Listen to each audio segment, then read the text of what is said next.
We go now to Philadelphia, where hundreds, as many as 500 headstones at a Jewish cemetery were toppled or damaged in the second apparent incident of vandalism at a Jewish cemetery in about a week. On Sunday, in a show of solidarity, members from the local Muslim and Quaker community joined Jewish Philadelphians at the Mount Carmel Cemetery to restore the burial grounds. The apparent vandalism at the Philadelphia and St. Louis cemeteries comes after a surge of bomb threats against Jewish community centers, or JCCs, across the country.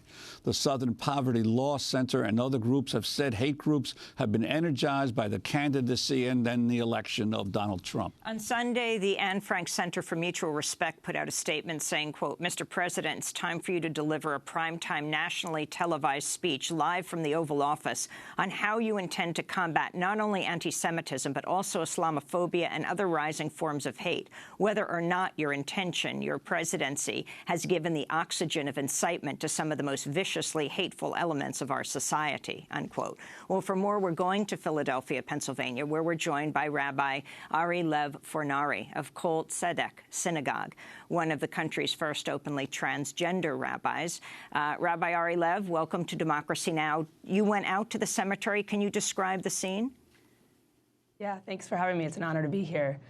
We arrived midday yesterday around 2 o'clock, and we are pulling up just as some media was pulling up. A small group of rabbis arrived, and as we walked the grounds, there were actually just rows upon rows of desecrated graves. Tombstones actually toppled on each other, often causing the cracking of the tomb and the falling one upon another. And one person in his own sacred witness actually walked the cemetery row by row and counted 539 desecrated graves. One of the most significant moments actually was as we're gathering, figuring out, can we lift these graves? How many people does it take? The manager of the Quaker burial site that shared adjacent to the plot came and kind of showed us how to know what was recent vandalism, showed us how we can tell that this was intent and malice and not just the product of a aggressive storm. And then a Muslim man showed up, Tariq El-Masidi, who runs Celebrate Mercy, and he had a suitcase in his hand. And we said, what brings you here? And he said, I was on my way to the airport, and I heard what happened in my own city, and I canceled my flight and came straight to the cemetery to offer support and solidarity.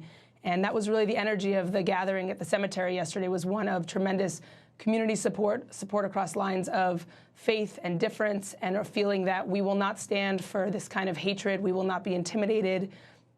We will gather, and the real sacred resistance in this moment is, hands together in the dirt, really rebuilding and reclaiming our dignity and our integrity as communities of faith and those targeted by this administration. Is there any indication of who may be responsible, and what's been the response of authorities in Philadelphia? There's no indication. There was no graffiti. There were no markings. There was just, tremendous, violence against the stones themselves.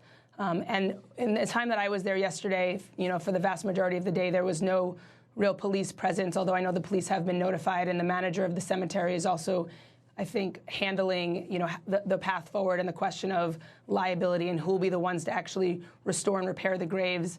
Even just this morning, I got a call from, local masons and unions and people who want to help and actually do the physical labor and be part of the restoration. This